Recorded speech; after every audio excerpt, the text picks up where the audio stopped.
kabesh, si Rufi po ulit. Ngayon po ay gagawa tayo ng video. Ituturo ko sa inyo yung simple way kung paano gumawa ng homemade ensaymada.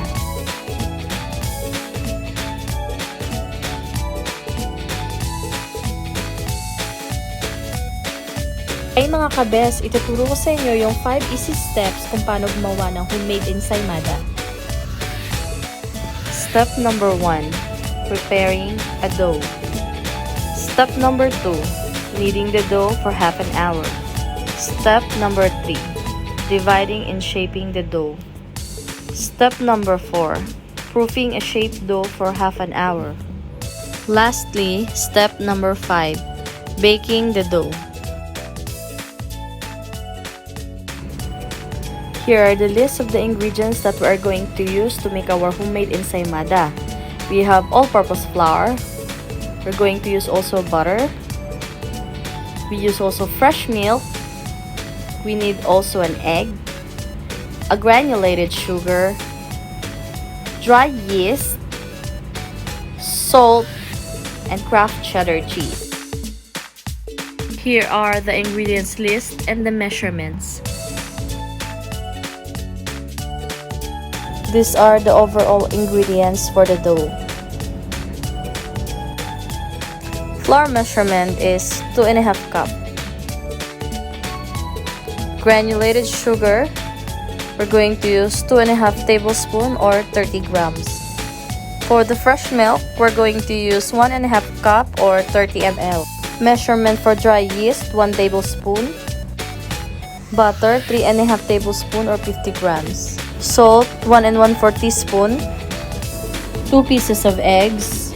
We have cheddar cheese. The measurement depends on the amount you want to sprinkle as your toppings. If you wish to add more of your cheese, it will be fine. Cheddar cheese will be set aside for a moment because we're going to use that one later for the toppings of our ensaymada bread. To begin with, we're going to prepare all these ingredients for making our ensaymada dough. If we finish all the preparation, then we will going to do the mixing of all those ingredients as we will going to start for dough making. So mga kabesh, tara umpisahan na natin. Prepare a lukewarm water to dissolve our dry yeast. After, stand it for 10 minutes and then stir it well before using.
I already achieved the dough consistency, so this is how it looks like. Once we finish the mixing and taking the perfect consistency of the dough, I started to put a little amount of oil so the dough will not stick on the mixing bowl once we do the kneading.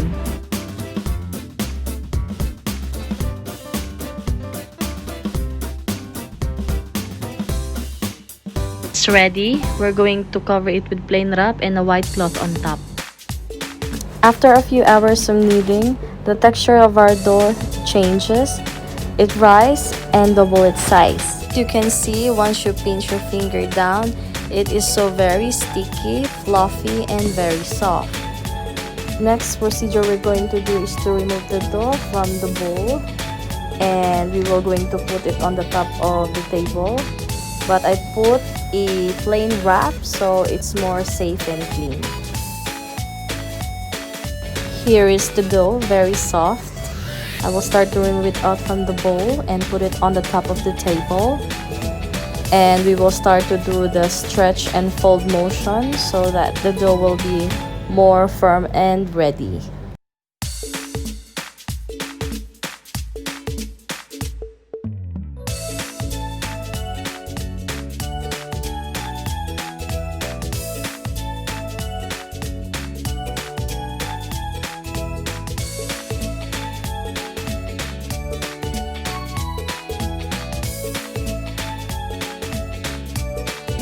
Start to cut the dough, and since I don't have any material to cut it, I use a kitchen knife. Since I don't have also a weighing scale for the dough, I cut it manually by using of a kitchen knife and divided the dough into 16 equal pieces.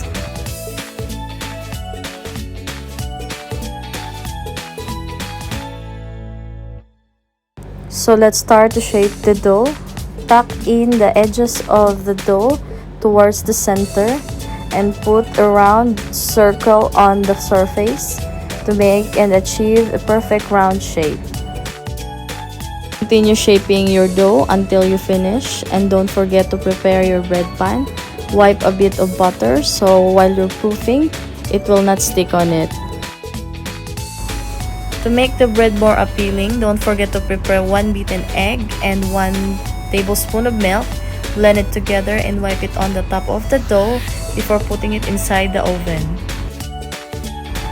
To start baking, prepare the oven for 375° Fahrenheit for about 18 to 20 minutes. The baking is done.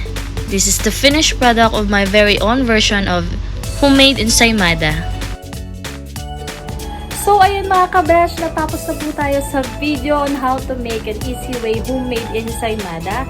Kung nag-enjoy kayo sa panonood, please hit the subscribe, comment down below sa mga requests, and don't forget to hit also the bell button para ma-update kayo sa mga latest video na i-upload ko. Nais ko po pala magpa-thank you sa lahat ng mga kaibigan kong sumuporta sa bagong channel ko. Thank you din po sa mga kaibigan kong iba na nag-subscribe, nag-hit ng bell button para ma-update sila sa mga bagong video ko. Lagi po kayong tumutok sa channel ko at abangan ninyo yung mga next video na i-upload ko. Bye! Keep safe!